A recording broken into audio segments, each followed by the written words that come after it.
Hello everyone, আসসালামু আলাইকুম। আজকে এই যে ছোট ছোট চিংড়ি মাছ দিয়া বেগুন দিয়ে রান্না করবো।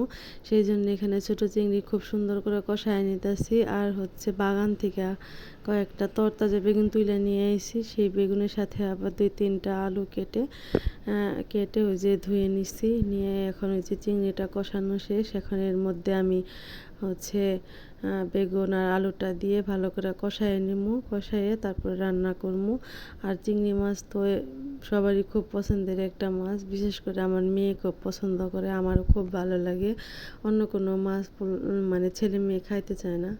এই যে কী রান্না করব সেটা ভাবতে ভাবতে যে দিন চলে যায়। তারপরে ভাবলাম বাচ্চাদেরও পছন্দ, আমাদেরও পছন্দ, তো ওই রকমই একটা সবজি রান্না করি, সাথে একটু চিংড়ি দিয়ে যে রান্না করে নিতেছি। রান্না করতেছি, এদিকে আইসা দেখি যে আমার মেয়ে এরকম বৃষ্টিতে ভিজতেছে। আর বৃষ্টি পড়লে মানে তার বাইরে ভিজার খুব ইচ্ছা হয়। এই যে